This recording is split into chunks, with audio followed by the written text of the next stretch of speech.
Fama, dinheiro. É com uma proposta irrecusável que aliciadores acabam convencendo jovens mulheres a deixarem o país. O tráfico de pessoas movimenta milhões de dólares no mundo. Os pais devem ficar atentos para que as filhas não sejam vítimas das redes de prostituição.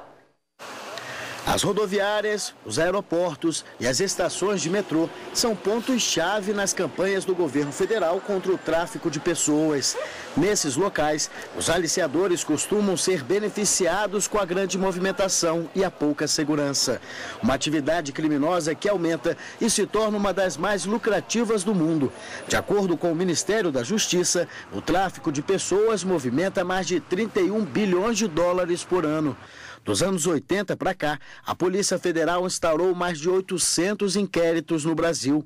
O estado de Goiás liderou o ranking com 147 casos. Geralmente as vítimas são aliciadas por conhecidos e em troca de promessa de trabalho são levadas para o exterior.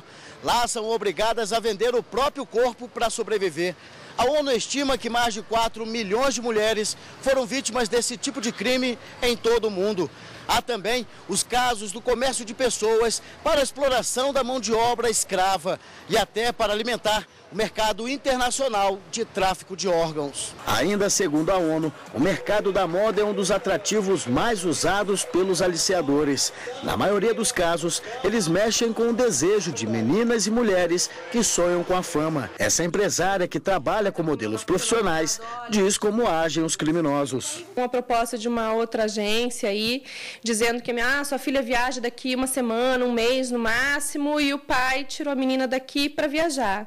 Sendo que essa outra agência não sabia dizer exatamente qual agência que a menina ia parar lá fora, disse que a menina podia ir viajar sem ter book, sem ter material, sem ter nada. Agora a gente fala, para pensar um pouquinho, pai, se a sua filha vai trabalhar como modelo, como é que ela vai sair do país sem ter um book profissional, sem ter um material que a venda como modelo? Para ela, os pais devem acompanhar o trabalho das filhas, mesmo à distância. Série de regras que nós, que somos agências sérias, fazemos junto com as agências lá de fora e orientamos os pais de que nós estaremos controlando. E aqui com a gente a defensora do Núcleo de Infância e Juventude do Distrito Federal, Juliana Leandra de Lima Lopes. Boa tarde, doutora. Boa tarde, Ana. Boa tarde. Doutora, o que diz a legislação brasileira sobre essa questão do tráfico? É importante que a gente tenha dois focos, Ana. Nós temos no Estatuto da Criança e do Adolescente normas que trazem regras de proteção e de como a sociedade deve lidar com esse jovem nessa fase de formação, que traz também um conjunto de políticas públicas organizacionais para coibir esse tipo de ação.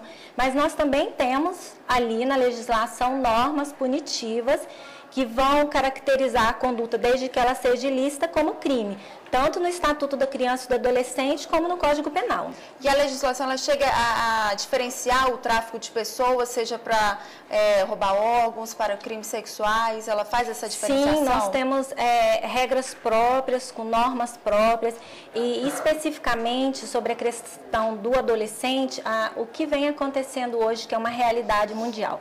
O tráfico de pessoas é uma questão transnacional e vem crescendo muito nos últimos anos, com dois principais focos. O primeiro é a exploração da mão de obra de países muito pobres e de situação de desenvolvimento precário, e um segundo foco que seria a exploração sexual.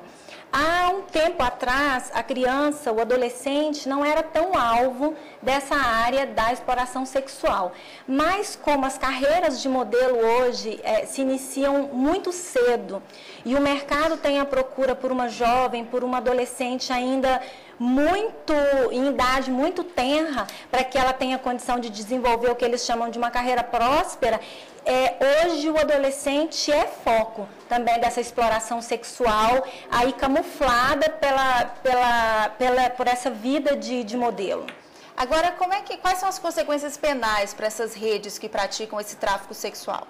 É um crime tipificado pelo Código Penal, o tráfico de pessoas, também com essa finalidade de exploração sexual, e ela tem a pena aumentada quando se trata de tráfico de adolescente. A punição chega a ser diferente no caso de menor de idade, maior de idade? Sim, é diferente porque a pena é aumentada. É como se o Estado punisse de modo mais rigoroso quando a vítima da conduta é uma pessoa mais vulnerável do que um imputável, que no caso seria o inimputável, o menor de 18 anos. Ok, e vamos responder a uma pergunta sobre o assunto que foi gravada nas ruas. Confira. Meu nome é Priscila Parisi, eu sou universitária de Direito. Eu gostaria de saber qual é a melhor forma da gente denunciar o tráfico de pessoas e se o governo brasileiro pode ajudar. Então, doutora, existe um canal de denúncias? Existe sim, nós temos especificamente com relação à adolescência. Hoje a gente tem nesse regime de políticas públicas os conselhos tutelares, que são uma porta e que hoje são orientados e capacitados para identificar quando é um caso de exploração sexual com essa finalidade. Temos a Delegacia de Proteção de Criança e de Adolescentes, que também faz essa denúncia, e temos hoje um canal nacional de ampla divulgação, que é o Disque 100, que tem um portal na internet, que a ligação é muito tranquila, porque tem um número grande de atendentes, então a pessoa vai ligar e dificilmente vai dar ocupado. Nesse portal tem links com os mais diversos tipos de informação. E a Secretaria de Direitos Humanos da Presidência da República desenvolve um trabalho específico para identificar esses casos e na comunidade, ali onde está acontecendo, coibir e ajudar as famílias a, depois de identificado, resgatar essas vítimas. Agora, quais cuidados que os pais devem ter para evitar que os filhos acabem sendo vítimas de exploradores? Ana, são muitos os cuidados. Por exemplo, as idas aos shoppings. Hoje é comum que as agências de modelo pare as mães ou pare as meninas de 10, 12 anos e digam: olha, sua filha é muito bonita, a gente queria fazer umas fotos. Se você quer fazer as fotos, é importante ver a procedência da agência, ver qual tipo de trabalho que é feito, qual é a seriedade daquele profissional. Um outro canal que precisa ser muito fiscalizado é a questão da internet. A navegação na internet precisa ser monitorada pelos pais. Há meios hoje de fazer esse bloqueio e de monitorar de modo seguro. E, principalmente, hoje a Polícia Federal tem feito, dentro da internet, as principais identificações dessas ações dos grupos organizados no Orkut. Por quê? O jovem, ele se expõe muito, porque ele está numa idade onde os sentimentos são muito aflorados. Então, às vezes, durante os diálogos, ele acaba colocando na rede informações que tornam ele vulnerável e que vai fazer com que esses grupos que são treinados, são organizados, são verdadeiras facções mundiais criminosas, saibam como chegar nesse jovem de modo mais facilitado. Ok, e vamos a mais uma pergunta. Urubatã Filho, engenheiro civil, e a pergunta que eu gostaria de fazer é: os pais de uma adolescente enganada que é levada para o exterior como garoto de programa podem ser punidos por omissão? Então, doutora, como é que fica essa questão? Podem. É subjetivo. É necessário que dentro especificamente daquela ação seja investigada qual foi o nível de omissão, como isso se deu, ou até mesmo se houve uma conduta ativa, e se isso tiver ocorrido, eles vão responder penalmente pela conduta. Ok. E vamos responder a outra dúvida. Confira.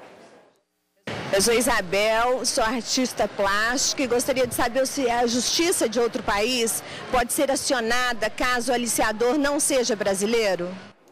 Então, é possível, Ana, mas essa é uma questão um pouco mais complexa. Vai depender do país, vai depender de normas de ordem internacional, de tratados, depender se há um tratado onde o país seja signatário junto com o Brasil. É importante, por exemplo, na América, já há uma convenção internacional, a Convenção Interamericana de Proteção de Criança e Adolescente, onde o Brasil é signatário e praticamente todos os países americanos, e em razão desse documento há um cuidado maior e caso haja a saída de um jovem para ser explorado nessa área, uma facilidade maior de resgate.